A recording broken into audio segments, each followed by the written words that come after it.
Nos sumamos a Julio Bárbaro, queremos ver, allí lo estamos viendo, gracias por esperarnos estos minutos. Ahora, a partir de este panorama, ¿cómo ha visto la marcha? Es la primera pregunta que le hacemos. Hola, buenas tardes. Buenas tardes. Bueno, el crecimiento de la pobreza, yo siempre digo, fui diputado en un país que tenía el 5%, hoy tenemos el 50%. El crecimiento de la pobreza hizo el corte de calles, los grupos de humildes, de necesitados, políticos, de izquierda, y el crecimiento de sectarismo del gobierno genera esta coyuntura en la cual sale la clase media. Para mí, el error fundamental fue querer modificar la justicia como primer tema, cuando la cuarentena fue la más larga del mundo, cuando sabemos que nuestra economía está muy averiada. La sociedad necesitaba ponerse a discutir un proyecto y no la justicia. O sea, me parece que este fue un error. Ahora, la necesidad es salir de la grieta, convocar el gobierno a una unidad nacional que de una vez por todas nos devuelva un rumbo. No podemos ir para un lado y para el otro. Cada gobierno cambia el destino de la sociedad y nos vamos hundiendo cada vez más.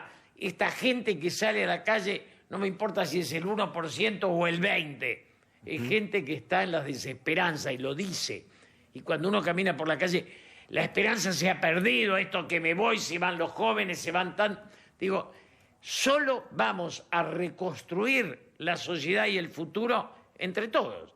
Ahora, y ese entre todos es una obligación de quien preside, que es el Alberto Fernández. Julio Bárbaro, cada vez que hubo una marcha, desde el gobierno se redobló la apuesta. Y sin ir más lejos, por ejemplo, se le quitó más del 1% de coparticipación a la Ciudad Autónoma de Buenos Aires. Por ejemplo, hubo una serie de empresas que se fueron de Argentina. Y sin ir más lejos, la remoción o retraslado de jueces. Cada vez que hubo una marcha, el Poder Ejecutivo redobló la apuesta. ¿Será la excepción esta vez o redoblará la apuesta? Yo creo que hay un punto en el cual esa forma de pensar de que voy a imponerme sobre el otro en la Argentina tiene una demencia. Ni el peronismo derrota al antiperonismo, ni el antiperonismo al peronismo. O sea, debemos llegar a un punto en el cual respetemos la identidad del otro. Esta idea de duplicar la apuesta, esto que días pasados usted sabe, en el Congreso de la provincia de Buenos Aires se negaron a un homenaje a Rucci. O sea, se negaron a hacer una autocrítica y a reivindicar el peronismo. Entonces, ese sectarismo, si sigue por ese camino, nos lleva a primero una derrota electoral y después a una situación muy convulsionada en la sociedad.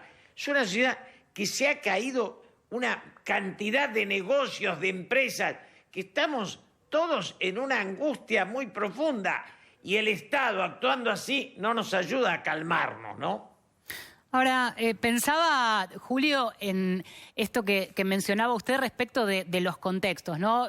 Alberto Fernández asume en un momento en el que pronto llega la pandemia y hasta hace poco era casi obligación y necesidad urgente poder tender puentes, generar diálogo, y así lo percibimos la mayoría. Y ahora, de a poco, ciertas medidas de gestión empiezan a, más bien, profundizar la grieta en todo caso. ¿Cómo se hace para salir de eso cuando recién hace minutos usted decía, bueno, hay que buscar otra salida? Bueno, él cuando fue a la convocatoria a la unidad llegó al 80 de consenso, no había nadie en la calle.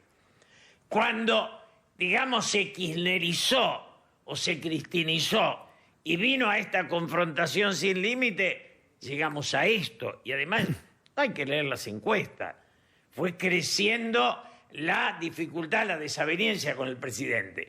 Me parece que el presidente tiene posibilidad, opción, la democracia, faltan 3 años, el año que viene hay elecciones.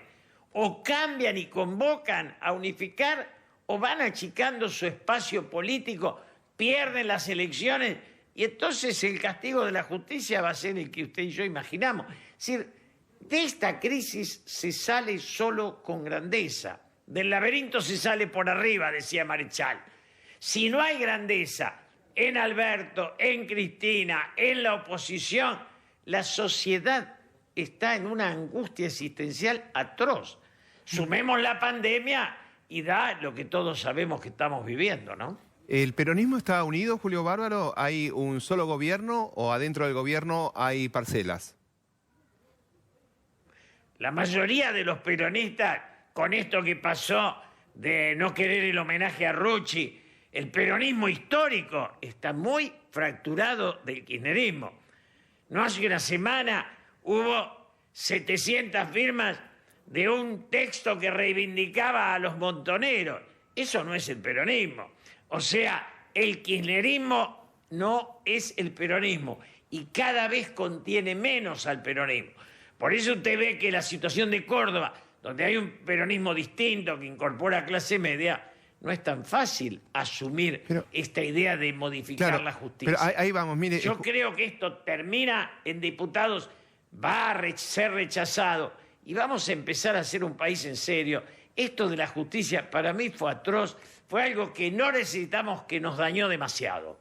Esta cuestión de los jueces Bruglia, Bertuzzi y Castelli, ¿esto considera que esto fue atroz? Yo considero que fue atroz meterse con la justicia cuando las necesidades de la sociedad son de angustia económica brutal. Cuando yo vivo en la avenida Santa Fe, la cantidad de negocios que cerraron parece una posguerra, los que cayeron por el bombardeo. Es decir, lo que tiene que hacer el gobierno es un proyecto económico que nos devuelva crédito, que nos devuelva voluntad de producir, que nos devuelva trabajo, que el subsidiado pase a ser asalariado. Todo esto no está en un modelo del gobierno y además, para que sea valioso o válido ese proyecto, tendría que ser compartido con la oposición. Y usted y yo vemos que lentamente cada vez hay más conflicto. De hecho, hoy repasábamos entre las consignas que la que tenía más convocatoria en redes sociales, que es por otra parte donde se hizo la convocatoria de la marcha, era 19S, que se vayan todos. Y puede sonar peligrosa la convocatoria, pero por otra parte, ¿quién puede recoger el guante? Venimos de un gobierno, el anterior, de Mauricio Macri, una situación de crisis y ahora Alberto Fernández. Y hablamos de un peronismo que también agrietado, fragmentado. Alguien tiene que gobernar, más allá de, por supuesto, la responsabilidad de un mensaje democrático e institucional de terminar los periodos, ¿no? Como corresponde. Yo leía en Clarín, ustedes son de tener un artículo de Ricardo Roa, hablando bien de la historia de Jorge Sarguini, que es un caballero. Yo personalmente, antes de ayer, tuve un diálogo con Ricardo López Murphy de 1 hora, es otro caballero. Digo, hay gente digna en el peronismo, en el liberalismo, en el PRO. Tenemos que dejar de elegir a los vivos para ver la coherencia de las vidas. Me parece que estamos girando y cambiando. Ya la política no es el vencedor, el pícaro, sino aquel que tiene ideas, tiene conducta y tiene talento. La discusión sobre la meritocracia a mí me pareció penosa. El resultado del esfuerzo es lo que uno ve como el fruto importante. Cuando yo veía que la ministra esta de Seguridad, que no entiendo ni cómo, no decía que las tomas tenían que ver con los inquilinos, digo, era atroz. Cuando debilitamos el derecho de propiedad, estamos debilitando el capitalismo, pero no para hacer el socialismo, sino para el caos. Justamente... Es un anarquismo berreta, por favor. Necesitamos orden, necesitamos seguridad, necesitamos un país con lógica y con la democracia. Es el gobierno de las mayorías que sabe respetar a las minorías. O sea, sin esto es dudosa la democracia. Usted mencionaba claramente la pulseada entre el ministro de Seguridad, Sergio Berni, y la ministra de Seguridad, Sabrina Frederick. Nada más y nada menos. Uno de los principales reclamos de los argentinos es la falta de seguridad. Luego escuchamos que desde el propio oficialismo investigan si algunos intendentes del PJ no estuvieron detrás de la rebelión de la policía de la provincia. Como ciudadanos, Julio Bárbaro, imagínese en medio de una pandemia, de una crisis económica galopante, cuando el reclamo es salud, seguridad, justicia independiente, sin hablar que el titular del Banco Central, ¿sabe qué dijo Julio Bárbaro? Que el dólar blue está ligado al narcotráfico y la venta de armas. Y el propio ministro de Seguridad dijo que en la rebelión policial hubo policías drogados y borrachos. Como ciudadanos, cuando escuchamos eso del partido gobernante, imagínense cómo nos sentimos. Es una fuerza política, una conducción, un gobierno que tiene una conducción muy gris, muy mediocre. Lo de la ministra de Seguridad a mí me da entre pena y bronca, porque dijo cosas que son para, digamos, la historia de la frivolidad. O sea, lo que menos hizo es cumplir con su papel. Después está Zaffaroni, todo esto de justicia legítima, personajes que fueron jueces de la dictadura, porque no es que vienen con una coherencia, no son el Pepe Mujica. Yo creo que lo que usted plantea, y es lo que sentimos todos, el gobierno no tiene un discurso único. No podemos tener una izquierda demenciada y sin proyecto que reivindique el setentismo, la guerrilla, los montoneros, las ocupaciones. Digamos, todo esto no es de izquierda. El caos no es de izquierda ni de derecha. El caos es, digamos, destructor de una sociedad.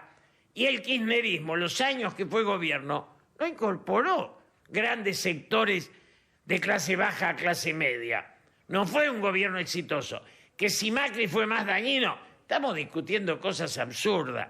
Yo creo que Cristina y Macri hoy son dos personajes que tendrían que desaparecer y iniciar una etapa de convocatoria a todas las fuerzas políticas que sepamos convivir. Yo siempre digo humildemente, quiero expresar un peronismo respetable para los no peronistas.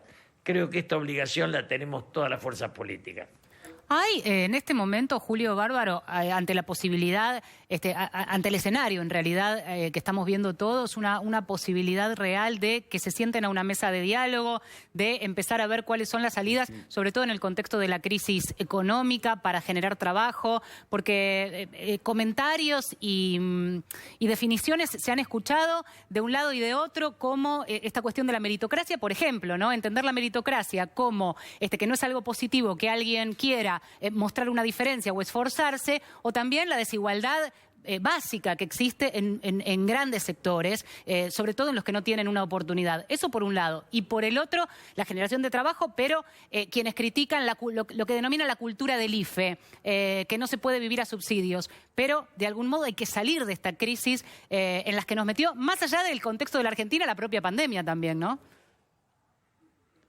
La propia pandemia. Pero mire una cosa, Europa sale después de la Segunda Guerra Mundial con los mismos jefes que habían llevado a esa masacre de millones.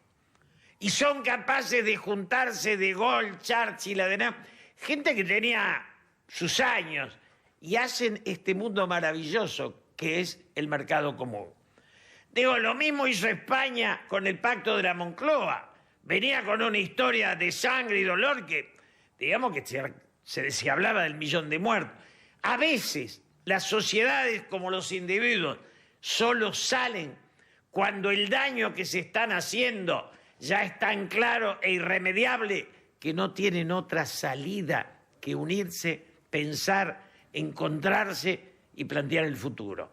Eso fue el Pacto de la Moncloa, que en algún momento reivindicamos con Federico Pinedo, con Miguel Pichetto, que reivindicamos y que Macri no creyó porque le creyó a Durán Barba, que decía que eso no servía.